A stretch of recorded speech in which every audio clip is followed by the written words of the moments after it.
बिस्मिल्लाहिर्रहमानिर्रहीम। व्यूअर्स, अपने इस लेसन में हम क्विक बुक की सिक्योरिटी इश्यूज के बारे में डिस्कस करेंगे कि क्विक बुक में सिक्योरिटी किस किस्म की है और हम उसे किस तरह से इस्तेमाल कर सकते हैं। तो सबसे पहले हमें ये जान लेना चाहिए कि क्विक बुक में सिक्योरिटी की ज़रूरत ही क्या है।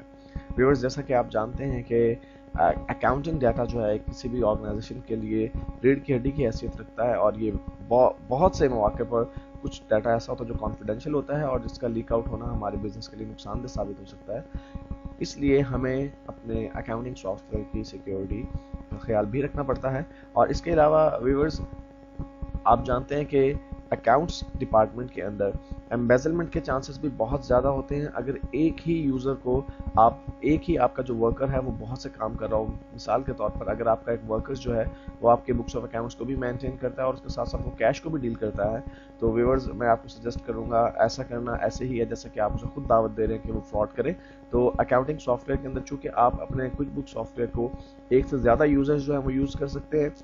और आपका पूरा बिजनेस का डाटा जो है वो डिवाइड कर सकते हैं कि मुख्तलिफ लोग मुख्तलिफ काम सर अंजाम दें, तो आप रिस्ट्रिक्शंस क्रिएट कर सकते हैं क्विक बुक के अंदर कि एक यूज़र अगर फॉर एग्जांपल अगर वो कैश को डील करता है तो वो अकाउंट रिसीवेबल के साथ उसका कोई लिंक ना हो, या अगर वो अकाउंट रिसीवेबल को डील करता है तो अकाउंट पेबल्स के साथ उसका कोई लिंक ना हो, या बैंक्स के साथ उसका कोई लिंक ना हो। तो आप रिस्ट्रिक्शंस क्रिएट कर सकते हैं, सिक्योरिटी क्रिएट कर सकते हैं। तो व्यूअर्स, सिक्योरिटी आप दो किस्म की क्रिएट कर सकते हैं। एक तो आपकी सिक्योरिटी है विंडो बेस्ड सिक्योरिटी, यानी कि आप विंडोज़ के अंदर कोई सॉफ्टवेयर इंस्टॉल करना सिक्योरिटी का, या फिर आप विंडोज़ पर पासवर्ड लगा दें। लेकिन इस वक्त हमें बात करनी है क्विक बुक की सिक्योरिटी के हवाले से। तो उसमें हमें दो किस्म की सिक्योरिटी जो है वो सेट करना होती है। एक तो है हमें यूज़र्स के पासवर्ड को सेट करना। व्यूअर्स, बतौर एडमिनिस्ट्रेटर आप चूँकि बिजनेस के ओनर हैं अगर, तो आपको ये डिसाइड करना है कि कौन कौन क्विक बुक के सॉफ्टवेयर को यूज़ कर सकता है और किसका क्या यूज़र नेम और क्या पासवर्ड होगा और उसे कितने ऑप्शन जो हैं वो आप देना चाहते हैं। व्यूअर्स, यहाँ पर मैं आपको बताना चलूँ कि आप क्विक बुक को सिंगल और मल्टी यूज़र मोड दोनों में यूज़ कर सकते हैं। सिंगल यूज़र मोड का मतलब ये है कि जब आप बतौर एडमिनिस्ट्रेटर क्विक बुक को इस्तेमाल कर रहे होंगे उस वक्त quick book single user mode में होगा, और उस वक्त आप जो है वो एक वक्त में एक ही यूज़र सिर्फ लॉग ऑन हो सकता है क्विक बुक के ऊपर। और सेकेंडली, ये ऑप्शन सिंगल यूज़र मोड जो है वो उस वक्त यूज़ किया जाता है जब आप अपने सिक्योरिटी सेटिंग को सेट करना चाह रहे हो या नए यूज़र्स ऐड करना चाह रहे हैं। और मल्टी यूज़र मोड का मतलब ये है व्यूअर्स कि आप एक से ज़्यादा यूज़र एक वक्त में जो है वो लॉग इन हो जाएंगे क्विक बुक के ऊपर और वो अपने अपने मुख्तलिफ टास्क जो है वो सर अंजाम देंगे।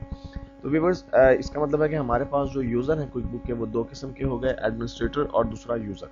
एडमिनिस्ट्रेटर से मुराद वो शख्स या वो अथॉरिटी है जो कि यूज़र्स के लिए अकाउंट्स क्रिएट करता है, उनके आईडीज़ और पासवर्ड सेट करता है और साथ साथ ये भी डिसाइड करता है कि किस यूज़र को क्या काम करना है और किस यूज़र को किस डाटा तक रसाई हासिल होगी।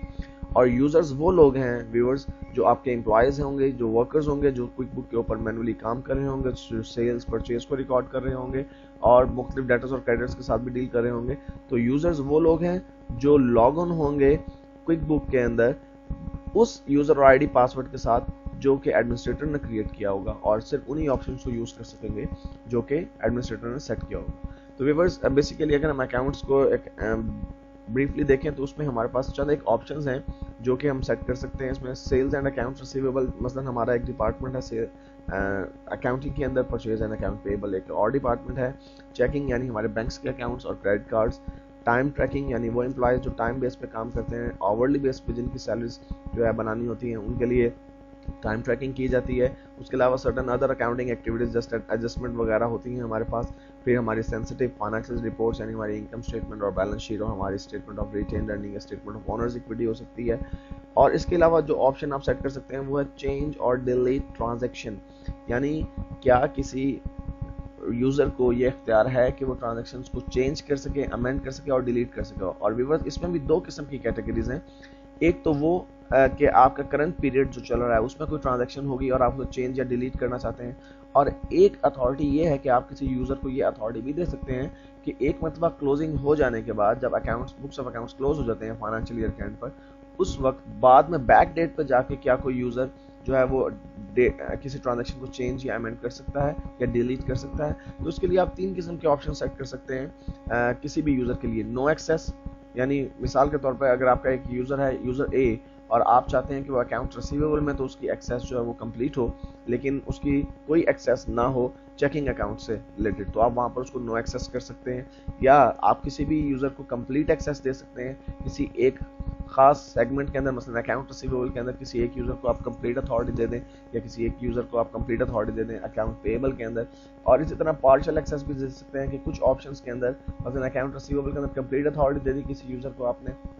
اور فائنینشیل رپورٹس تک جو ہے وہ پارشل جو ہے وہ اتھارٹی دے دی، یعنی وہ ویو تو کر سکتا ہے لیکن پرنٹ نہیں لے سکتا، یا پرنٹ تو کر سکتا ہے ڈیلیٹ نہیں کر سکتا. تو اس طرح سے آپ سیکیورٹی آپشنز سیٹ کر سکتے ہیں. اپنے نیکسٹ ویڈیو میں ہم اپنے چند یوزرز ایڈ کریں گے اور ان کی سیکیورٹی لیول کے آپشنز کو سیٹ کرنا سیکھیں گے.